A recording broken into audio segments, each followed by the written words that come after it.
Halo Hai guys. guys, assalamualaikum warahmatullahi wabarakatuh. Kembali lagi bersama kami di sini. Nah, di vlog kali ini kita akan share bagaimana proses kedatangan WNI atau WNA dari luar negeri ke Indonesia. Prosesnya seperti apa kita akan jelasin di vlog ini. Ya, itu pertama adalah peraturan nomor 3 tahun 2020 itu keluar oleh pemerintah sekitar di akhir Desember, dan sempat chaos itu di akhir Desember itu dari tanggal 28, 29, 30 karena untuk menghentikan strain baru COVID-19 yang katanya bisa spreadingnya lebih cepat atau menular lebih cepat sekitar 60-70%. Itulah tugas pemerintah. Yang sekarang lagi di Inggris itu yang lagi isu tersebut. Makanya pemerintah mengambil action tanggal 1 sampai tanggal 14 Januari itu dia punya keterbatasan antara kedatangan WNA dan WNI. WNI tetap masih boleh, tapi dengan protokol yang sesuai dengan peraturan, yaitu mengenai karantina 5 hari di hotel yang di-provide sama pemerintah. Oke, jadi langsung aja kita ke poin-poinnya karena udah banyak banget teman-teman yang nanya seperti apa sih proses dan regulasinya. Karena aku udah pernah share juga di Instagram. Nah, aku sekarang akan bacain ya pertanyaan teman-teman satu persatu. Oke, pertama pertanyaannya, gimana sih proses karantina WNI atau WNA dari luar negeri yang akan ke Indonesia? Tolong dijelasin kayak proses dari pertama kedatangan atau dari negara asal. Oke. Kalau proses kedatangannya sih sebenarnya sama kayak proses kedatangan biasa, cuman ada beberapa persyaratan aja sekarang kalau di masa pandemi. Misalnya itu depend atau tergantung dari negara asal. Kalau di kami, negara asal kami adalah Azerbaijan.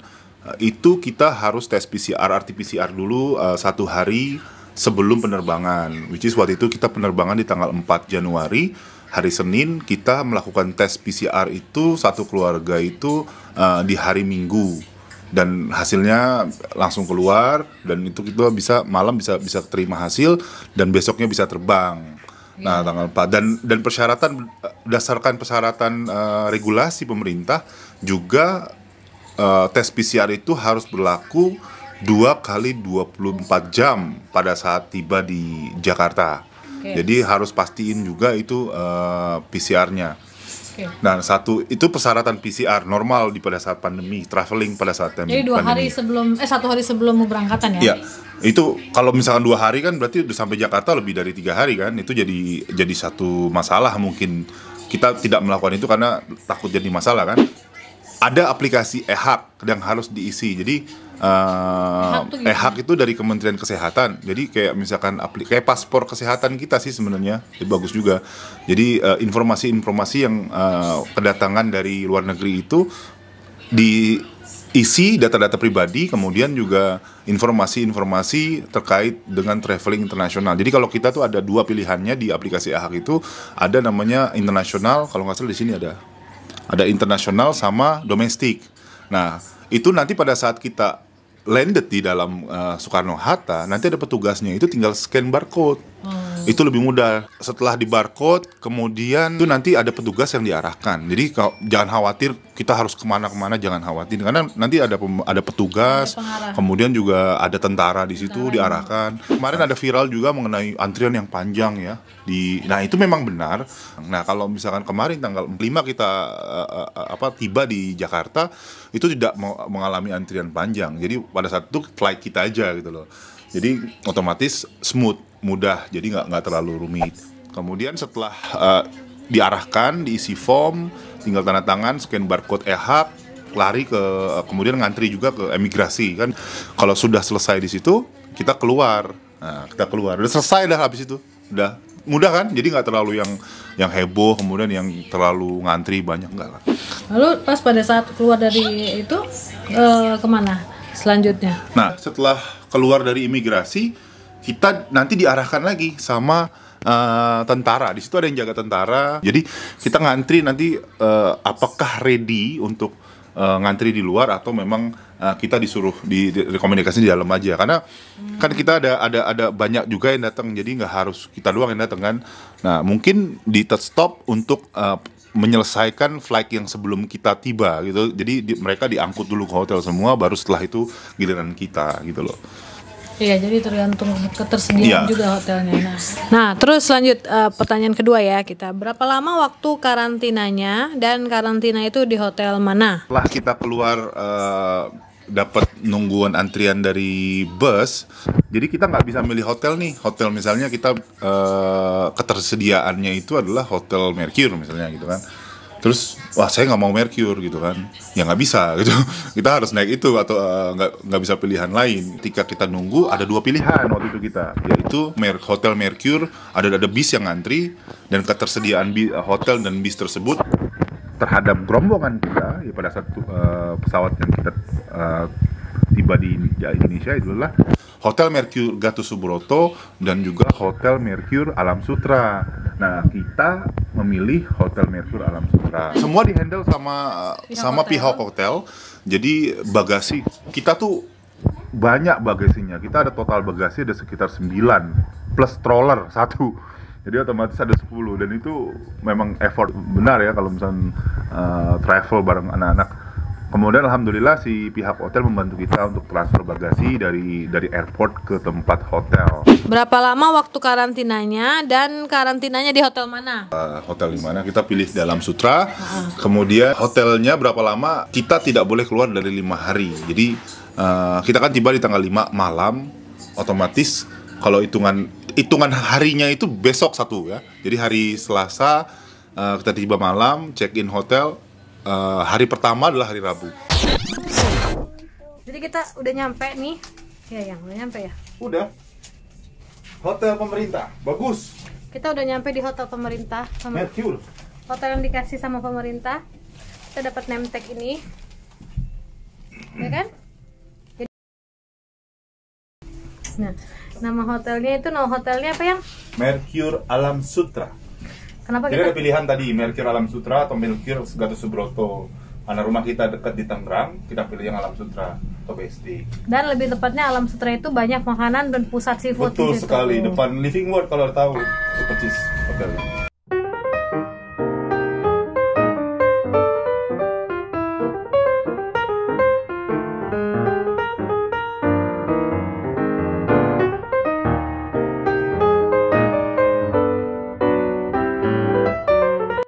Oh, ini dia kamarnya guys.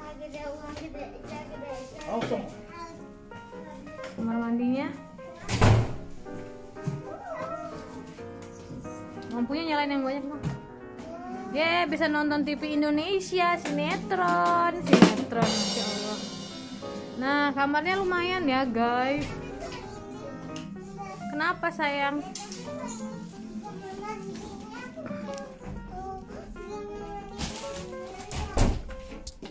Kenapa kamar mandinya? Oh, kamar mandinya nggak bathtub. Nggak apa-apa deh, shower ya. Jadi gini. Oh, ini kulkas minibar. Ada isinya nggak? Nggak ada. Oh, dia emang nyediain tuh banyak banget tuh. Udah, tenang aja. Ada pembuat kopinya juga guys. Coffee maker.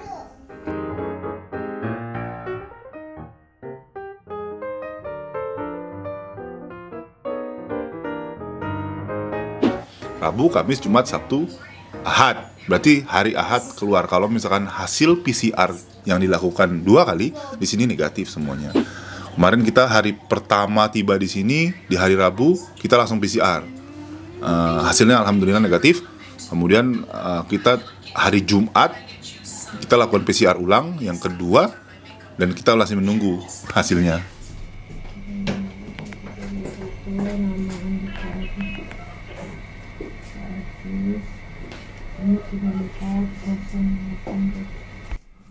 Dari mulut ya adek, bilang yang panjang ya jadi di atas dong yang pintar ya mbak. Makasih mas. Nah ini siapa yang menanggung biaya hotel dan lain-lain? Oke, biaya hotel, biaya PCR, biaya lain-lain itu semua maksudnya makan ya? Makan dan lain-lain ya, Snack kayak ya? snack dan lain-lain itu adalah pemerintah. Kecuali biaya GoFood itu bayar sendiri.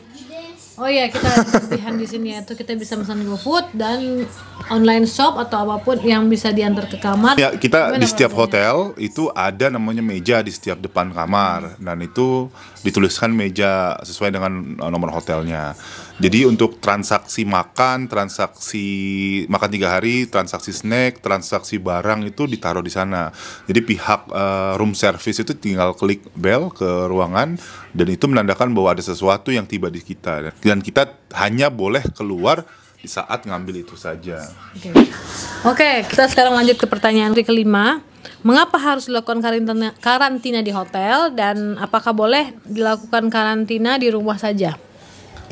Oke, karantina di rumah saja itu adalah request kita juga pada saat tiba. Udah lama kita di luar Indonesia itu udah hampir 2 tahun nggak pulang-pulang, saking kangennya dengan keluarga kan.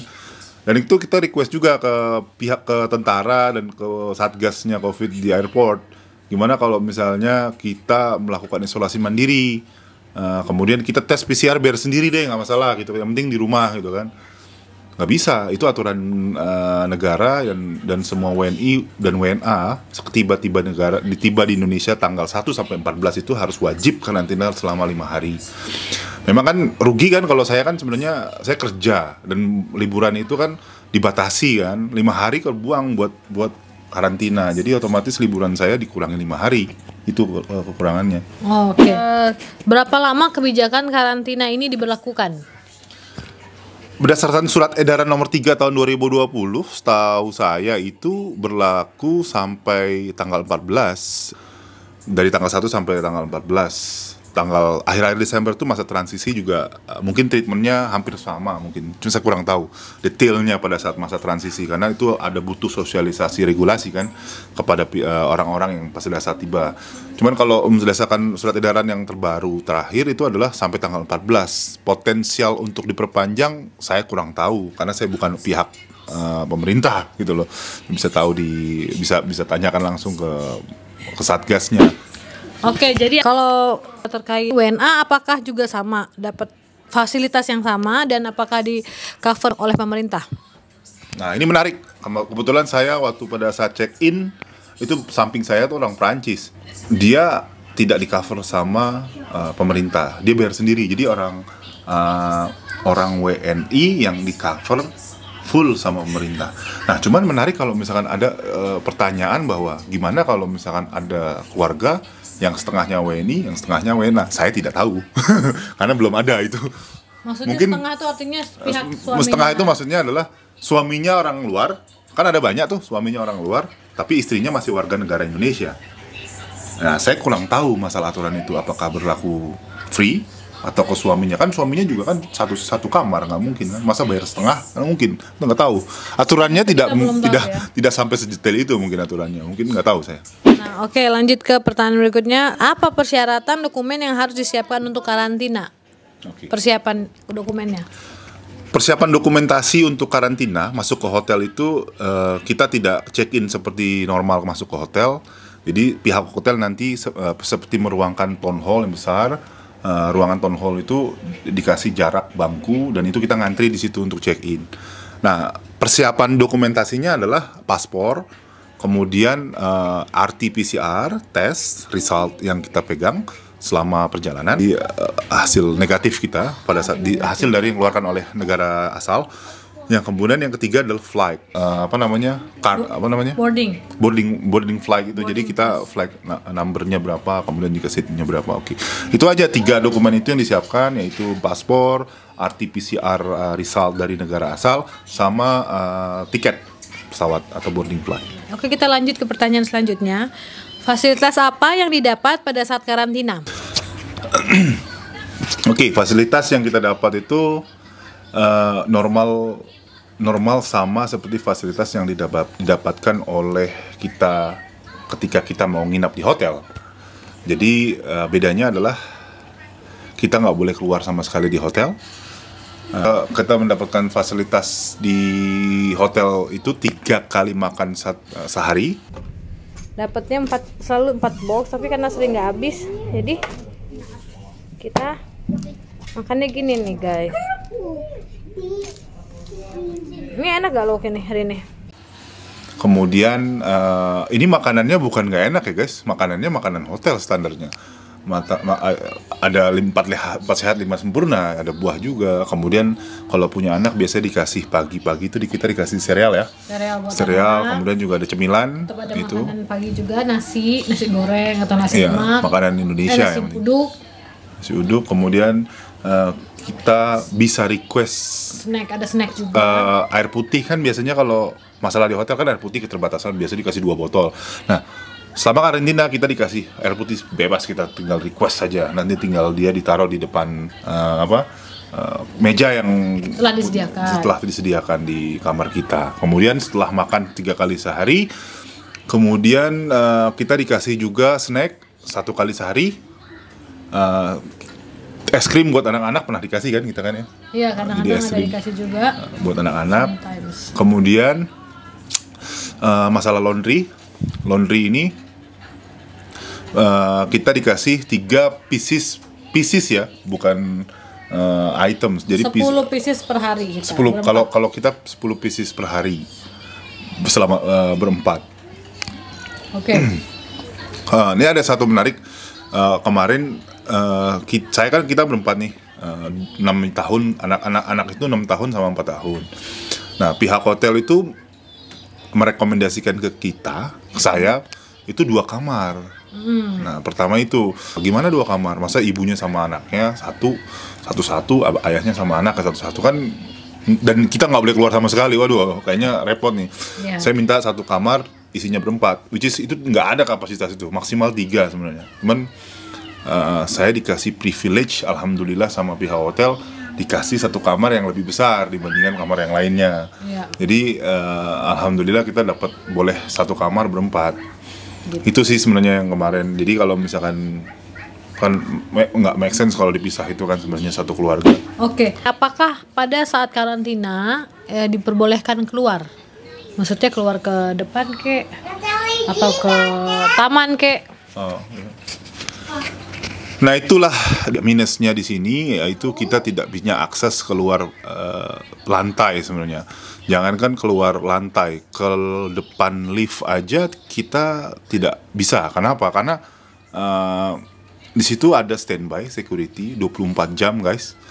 Jadi ketika kita buka pintu di luar, yang kita boleh keluar cuma kita ngambil makanan di meja yang dedicated untuk kamar, masing-masing kamar. Itu yang kita boleh keluar.